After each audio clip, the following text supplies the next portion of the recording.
He had never addressed such a large assembly, and when he was asked to give his speech, he was seized with terror and requested the chairman call on him a little later.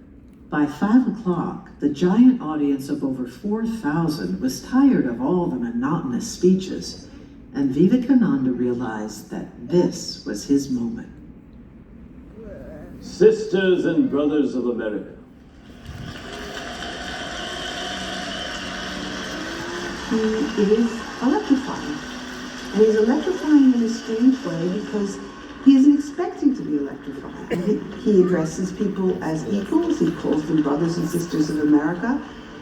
And it's a legend, but it's a legend that has a lot of truth. it fills my heart with joy unspeakable to rise in response to the warm and cordial welcome which you have given us. I thank you in the name of the most ancient order of monks in the world. I thank you in the name of the mother of all religions. And I thank you in the name of the millions and millions of Hindu people of all classes and sects. Before him was the power and dynamism of the modern West at that time. East and the West met at that point. Not just the East and the West. The past and the future met at that point. I am proud to belong to a religion which has taught the world both tolerance and universal acceptance. We believe not only in universal toleration, but we accept all religions as true. I am proud to belong to a nation which has sheltered the persecuted and the refugees of all religions and all nations on the earth. It is extraordinary because he himself doesn't realize that he's going to be electrifying. And he says, we are not servile, we have a religion that is equal if not better to yours, because we are tolerant, we are open-minded, we are diverse. Sectarianism, bigotry, and its horrible descendant, fanaticism, have long possessed this beautiful earth. But their time has come. And I fervently hope that the bell that tolled this morning in honor of this convention may be the death knell of all fanaticism, of all persecutions with the sword or with the pen, and of all uncharitable feelings between persons wending their way to the same goal. Vivekananda captured the hearts, souls of America, and it was almost like a rock star. In fact, we have first-hand accounts of his speech at the Parliament of Religions where somebody documents women rushing the stage.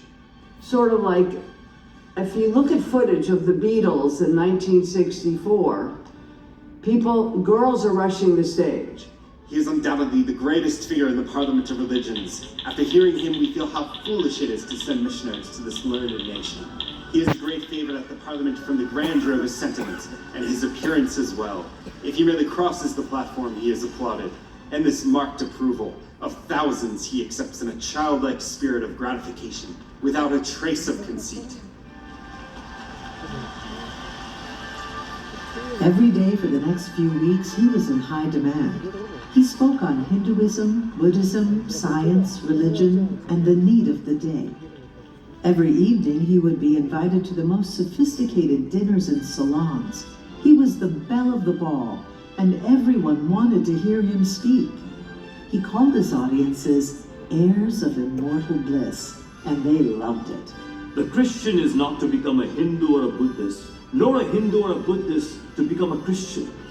But each must assimilate the spirit of the others and yet preserve his individuality and grow according to his own law of growth.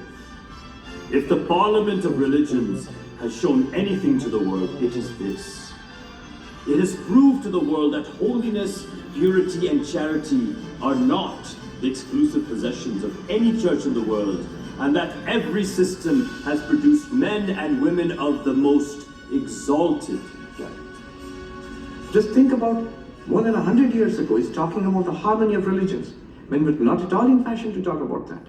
He's talking about bringing science and religion together, which people were beginning to talk about at that time. And he's talking about the most liberal and open ideas about the role of women, for example, about equality of races, about the independence of India. In the midst of all this adulation, Vivekananda's heart continued to bleed for India. The mansions of some of the wealthiest of Chicago were now open to him, and as he retired the first night at one such invitation and lay upon a luxurious bed, the terrible contrast between poverty-stricken India and opulent America crushed him.